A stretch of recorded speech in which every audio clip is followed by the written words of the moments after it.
Hello students, मैं YP sir इस channel में आपका स्वागत है। पिछले वीडियोज में हम लोग निर्देशांक ज्यामिति का ये प्रश्नावली 17.3 के 7 सवालों तक दिखे थे, हल किए थे। अब इसमें जो है हम लोग इसके शेष प्रश्नों को हल करेंगे। 8वां प्रश्न दिया हुआ है, देखें। कह रहा है कि उस बिंदु के निर्देशांक ज्ञात करो जो बिंदु 3, 4 और ऋण 2 शून्य को मिलाने वाली रेखा को एक संबंधित 3 के अनुपात में अंतः विभाजित करता है। ठीक है, तो इसका हल देखें। अब देखें, एक रेखा है, यह ए है, जिसका निर्देशांक 3, 4 दिया हुआ है, और यह बी है, इसका निर्देशांक ऋण 2 शून्य दिया हुआ है। इसको मिलाने वाली रेखा यह ए बी है, और उस बिंदु का निर्देशांक ज्ञात करना है जो इसको एक संबंधित 3 के अनुपात में इसको विभाजित करता है। तो मान लेते हैं वह बिंदु जो है सी है, और इसका निर्देशांक हम x1 y1 मान लें। ठीक है, तो बिंदु सी का भुज क्या हो जाएगा, यह अंतः विभाजित करता है। ठीक है, तो यहाँ लिखें बिंदु सी का भुज, यह क्या हो जाएगा, भुज x1 बराबर क्या हो जाएगा। देखें, इसको अगर हम यम कह लें और इसको यन कह लें तो यम गुणे -2 होता है। ठीक है, तो यह 1 गुणे -2 हो जाएगा, और प्लस 3 गुणे 3 हो जाएगा। ठीक है, और बट्टे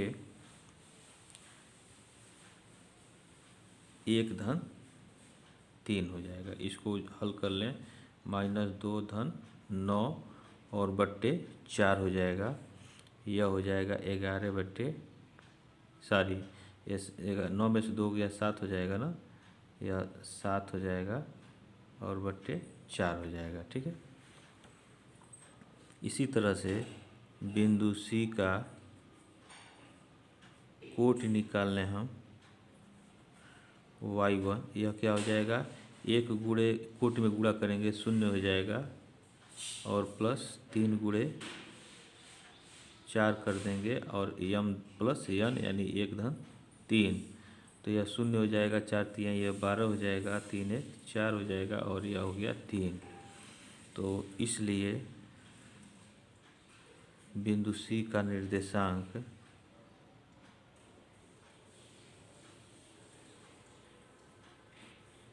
कितना हो जाएगा, x1 y1 बराबर, यही पूछ रहा था, तो यह हो जाएगा 7/4 और 3। ठीक है, तो यह इसका आपका आंसर हो जाएगा। यह नेक्स्ट क्वेश्चन देखें, 9वां दिया है कि बिंदु x1 y1 और x2 y2 को मिलाने वाली रेखा n बराबर बराबर भागों में विभाजित की गई है। x1 y1 से r में विभाजित बिंदु के निर्देशांक ज्ञात करो। तो इसका हल देखें। यहाँ देखें, मान लें, माना आरवे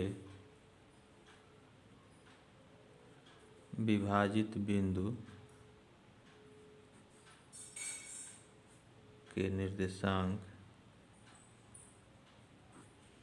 यहाँ x1 y1 x2 y2 दे दिया है, तो हम इसको मान लें x3 y3 हैं। ठीक है, अब देखें, यहाँ जो है बिंदु ए है, जिसका निर्देशांक x1 और y1 है। ठीक है, यह एक रेखा है, दोनों बिंदुओं को मिलाया जा रहा है।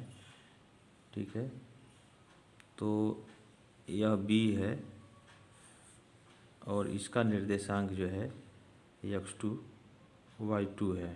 ठीक है, अब इसको आर में, इसको n बराबर भागों में बांटा गया है, तो आरवां जहाँ बिंदु होगा, यहाँ मान लेते हैं कि यह आरवां है, यह बिंदु सी हो गया।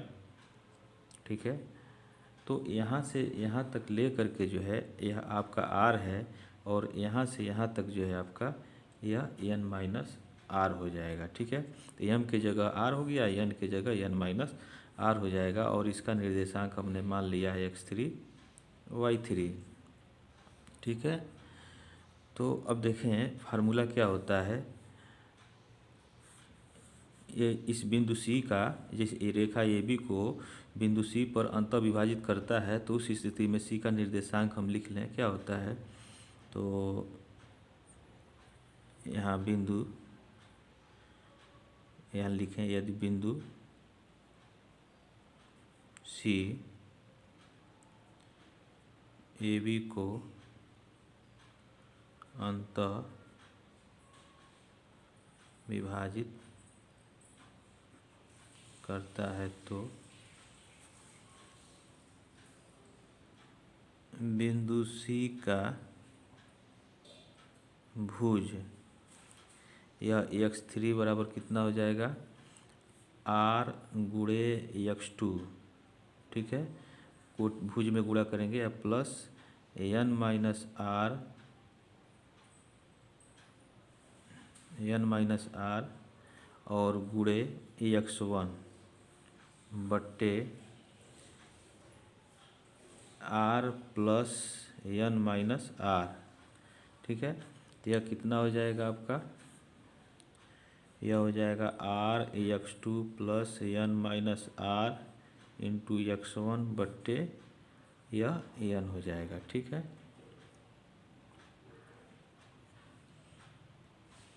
यह इसका भुज हो जाएगा। इसी तरह से इसका कोट निकाल लें। बिंदु सी का कोट y3 बराबर क्या हो जाएगा, अब जो अनुपात दिया हुआ है r और n माइनस आर, इसको कोट में गुणा करेंगे तो r गुणे y2 हो जाएगा। यहाँ लिखें r गुणे y2 और प्लस n माइनस आर गुणे y1, तो यहाँ y1 हो जाएगा।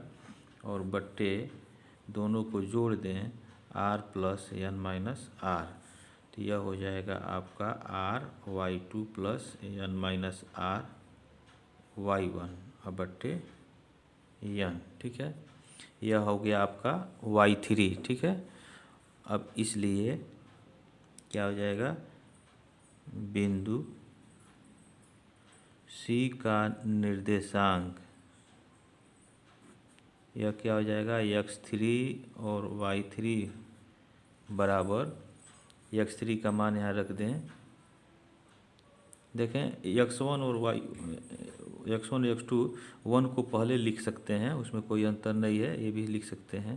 तो 1 वाले को पहले लिखें तो n minus r into x1 और प्लस r x2 हो जाएगा और बट्टे n हो गया। यह हो गया आपका भुज। कोट लिख लें n minus r into y1 plus r y2 बट्टे n। तो यही जो है इसका निर्देशांक है बिंदु सी का। तो यह आपका आंसर हो गया, ठीक है। यह आपका आंसर हो गया, ये इसका हल हो गया। यह नेक्स्ट क्वेश्चन 10वां देखें। दिया है कि रेखा ए बी को सी तक इस प्रकार बढ़ाया गया है कि ए बी संबंधे बी सी बराबर 3 संबंधे 5 है। यदि ए और बी के निर्देशांक क्रमशः 2-2 और 5-1 हों तो सी के निर्देशांक ज्ञात करो। तो इसका हल देखें। यह देखें, यह जो है बिंदु ए है, ठीक है। इसका निर्देशांक 2-2 है, ठीक है। और यह बिंदु आपका बी है जिसका निर्देशांक दिया हुआ है 5 और 1। इसको हम मिला रहे हैं तो यह रेखा हमारा ए बी बन गया। अब इस रेखा ए बी को सी तक इस प्रकार बढ़ाते हैं। सी तक हम बढ़ा दें, इसको सी तक यहाँ बढ़ा दिए। तो ए बी, यह ए बी जो है और बी सी 3 संबंधे 5 के अनुपात में यह हो रहा है। तो देखें, इसको और आगे बढ़ाना होगा क्योंकि अनुपात के हिसाब से लग नहीं रहा है। ये छोटा हो रहा है, ये बड़ा दिख रहा है, जबकि ये छोटा है बड़ा है। तो इससे मतलब नहीं है, हम बस विधि हमारी सही होनी चाहिए। इसको चाहे तो और आगे तक बढ़ा सकते हैं। तो यह हमारा जो है 3 है और यह 5 है, ठीक है।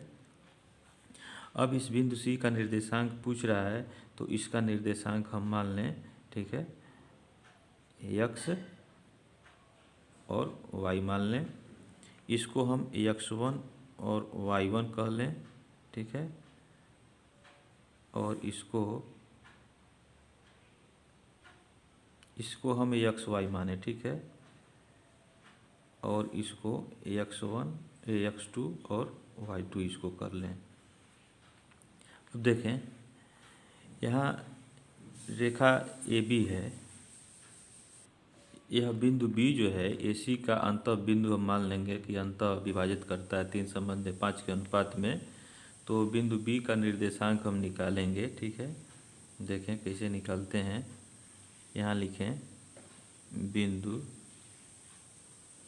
C का भुज, ठीक है। तो भुज जो है यहाँ x हो जाएगा बराबर 3 गुणे कोटि 3 गुणे x2, ठीक है, प्लस 5 गुणे 2/3 धन 5 हो जाएगा। अब इसको हल कर लें तो 3x2 प्लस 10 हो जाएगा बट्टे 8। और x इस बिंदु C का भुज जो है कितना दिया है, 5 दिया है, तो यहाँ हम 5 रख लेंगे। 8 × 5 = 40 बराबर 3x2 धन 10। तो 3x2 बराबर क्या हो जाएगा, 40 ऋण 10 हो जाएगा। और यह हो जाएगा 30 बराबर 3x2। तो x2 बराबर कितना हो जाएगा, 30/3 और यह हो जाएगा आपका 10, ठीक है। तो बिंदु C का यह आ गया भुज, ठीक है, x2 का मान निकल गया। अब इसी तरह से हम फिर लिखें बिंदु B का, यहाँ देखें, यहाँ बिंदु B होना चाहिए ना, यहाँ बिंदु B का भुज यह है x, ठीक है। अब फिर लिखें बिंदु B का कोटि, तो यह कोटि जो है y होगा, ठीक है। यहाँ देखें यह आपका y है। अब यह जो है क्या करेंगे हम, अब इस यम का गुणा जो है कोटि में करेंगे तो 3 गुणे y2 हो जाएगा और 5 गुणे -2 हो जाएगा, ठीक है। तो यहाँ लिखेंगे 3 गुणे y2 और धन 5 गुणे y1 बट्टे 3 धन 5। तो इसका बिंदु B का जो है कोटि क्या है, 1 के बराबर है। तो यहाँ हमने लिख दिया 1 और 3 गुणे y2 मान निकालना है और 5 गुणे y1 आपका जो है -2 दिया है, तो यहाँ -2 रख लेंगे और बट्टे 3 धन 5 कर देंगे। अब देखें 1 बराबर 3y2 और -10 बट्टे 8, 8 × 8, यह हो जाएगा 3y2 -10। तो 8 धन 10 बराबर 3y2 हो जाएगा और 3y2 बराबर 18 हो जाएगा और y2 बराबर 18/3 हो जाएगा। इस तरह से y2 का मान यह 6 हो जाएगा, ठीक है। तो यह y2 क्या है, बिंदु C का यह कोटि है, ठीक है, बिंदु C का कोटि है। तो यहाँ हम लिख लें, इसलिए बिंदु C का कोटि, ठीक। और यह जो x2 निकला है यह क्या है, यह बिंदु C का भुज है, ठीक है। देखें ये बिंदु C है, यह x2 है, तो बिंदु C का भुज है। तो इस तरह से C का निर्देशांक हम प्राप्त कर सकते हैं। तो यहाँ लिखें, इसलिए बिंदु C का निर्देशांक क्या हो जाएगा, x2 y2 बराबर 10 और 6 हो जाएगा, ठीक है। तो यही इसका हल होगा, ये आपका आंसर हो गया। अब इस प्रश्नावली के शेष प्रश्नों को हम लोग अगले वीडियोज में पढ़ेंगे और आपको कोई समस्या हो तो कमेंट बॉक्स में कमेंट आप अवश्य करें। Thank you.